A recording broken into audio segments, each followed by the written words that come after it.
Hello everyone and welcome back to another video. My name is Mark Brand and I go over quite a lot of tips to do with affiliate marketing and that sort of niche, making money online and work from home and those sort of things.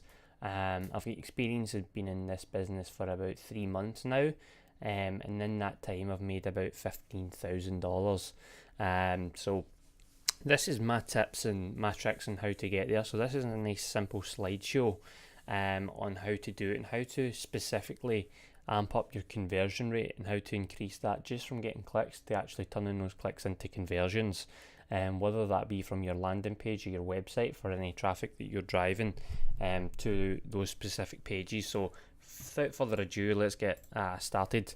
So first of all, what I would recommend is not creating a website and just neglecting it. Do not create a website and not go in and update it. It can always be tweaked, it can always be made better. Even if you're lying in bed at night and you have an idea pop into your head and what to do with your website, if you want to create a video, if you want to change the image that you're putting on, if you want to change the actual text that's in it, be sure to wake up the next morning and make that the first thing you do. If you've got any bright ideas, change it. If it doesn't work, it doesn't work. You can change it back, but always try and keep it updated and try and keep it a little bit more modern if you can. You can sometimes go on and tell if you've popped into a website and you can tell if it's a little bit outdated or whoever's taking care of the website isn't exactly updating it. And now this isn't an everyday thing. Maybe once every 2-3 months. Once you get it up and running properly, but for the first little while it'll probably need to be once or twice a week just to get it up and get it optimized. So that's my thoughts on not neglecting your website. It does really help quite a lot. Second one I pop into kind of ties over with not neglecting it is to make it more appealing. So whether that be an image of yourself or a video. A lot of people like watching a video because they see you as an actual real person. You're not just a Google image that's been found and posted onto a website. Try and make it bright and colourful as well. You don't want to be black and white text and down and dreary. People's going to want to stay on your website. The average person's probably got an attention span about 8 seconds or so. Therefore, you actually want to entice them to stay that little bit longer. Don't make it too much information for them to gather. That's okay on your website and stuff, but if you're sending people to a landing page, you're simply wanting them to see, for example, a heading, what your product's about, and then the product link or something like that. Or if you're doing a bridge page in between, you don't want a whole blurb of text or 2 pages worth of information regarding the product. Some people will say that works, but in my personal experience, I believe that the less you have on your landing page, keep it specific and keep it known to what you're actually looking to do. It'll find it a lot easier on the customer's eye to do that. Next one is to check your landing page. Make sure it's actually working. Make sure it's working on mobile as well. A lot of people nowadays are just browsing the internet and they're finding these things just on their mobile phone. So make sure that when you actually click on your landing page, once you've got it set up, go in and do it yourself. Go in and subscribe to yourself. There's no harm in doing that. All you're going to do is delete your email at the end of it.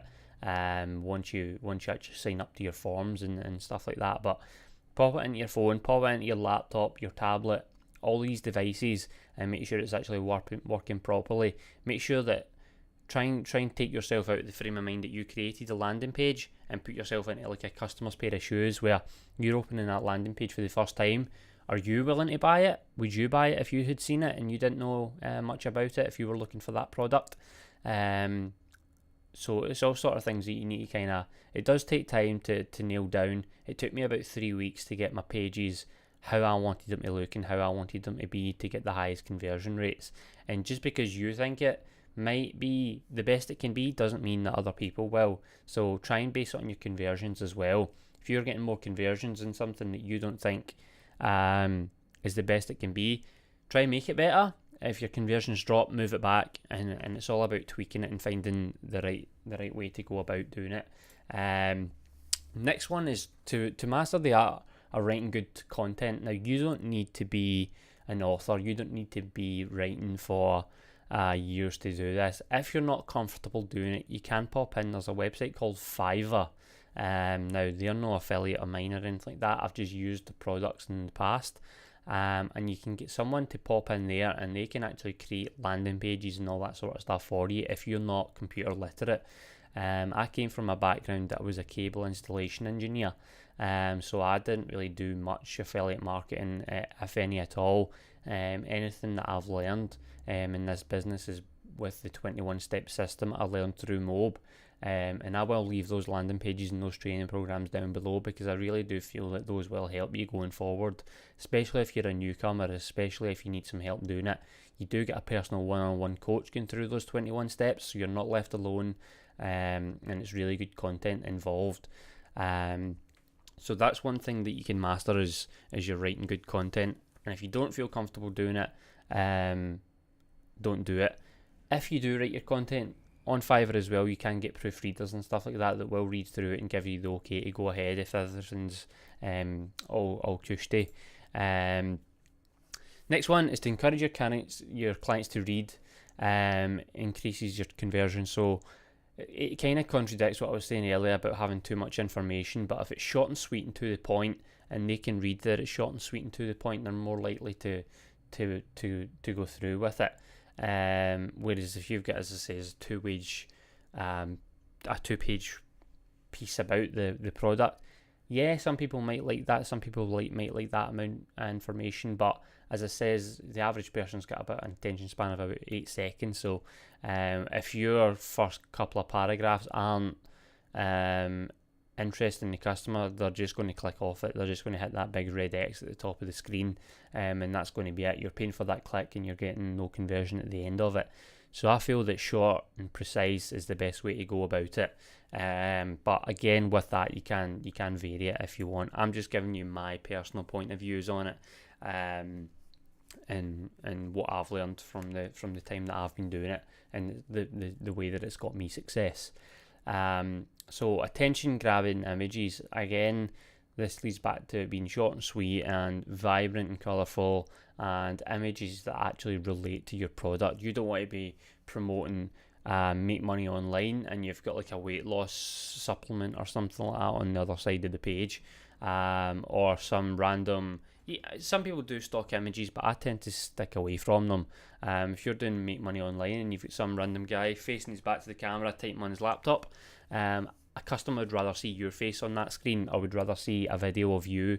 That way that it's congruent throughout your whole strategy. Your landing page is going to have your picture on it. See, your bridge page has got a video of you talking about the product, and then going from there. So the customer actually relates to you. They know who you are.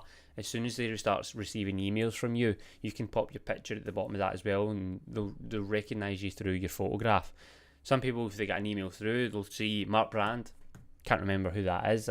Names pass by my screen every day, but if they see a picture, they'll remember the website that they were on when they actually seen that picture.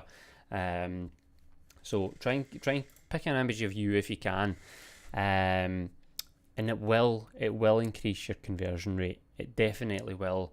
I've had it in the past where I used to use stock images. The most one I used was like a beach in Hawaii that I used when I first started. I was getting about 1,000 clicks and I was getting about 5 conversions out of that, which was absolutely shocking, was poor. Nowadays, when it's my face, it's congruent throughout the whole thing.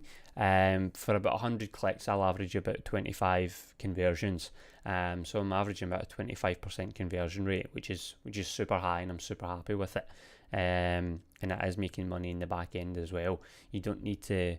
If you're making money with a 5% conversion rate, you're still happy with that. You'll still invest into it. But if you're losing money, if you're selling more clicks than you are making conversions and you're making sales, there's definitely something wrong there, and you need to figure out where that problem lies. If it's in your landing page, or if it's in the image, or if it's in the text itself, you need to figure out where that's dropping off, and that's where it comes from, splitting it and figuring out where you're losing those conversions.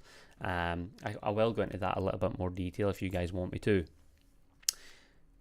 Tell your audience what you'd like them to do. A lot of people will click onto like a landing page, and it'll there won't be specific thingies, or there'll be a 2-page blog, and at the very, very, very bottom of that will be apply now. You want apply now at the very, very top if you're going to do that.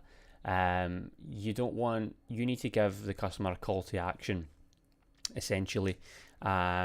If not, you're going to lose that customer if you don't tell them exactly what to do. You need to think of whoever's searching that there might not be as computer literate as you. They might not know how to work the internet as you. Therefore, you need to make it clear and precise what you actually want them to do to give them the best opportunity to convert. Don't assume that they're going to know what to do. Make it nice and clear. Make it on your as soon as you open your page, make it right there. Boom. This is your call to action.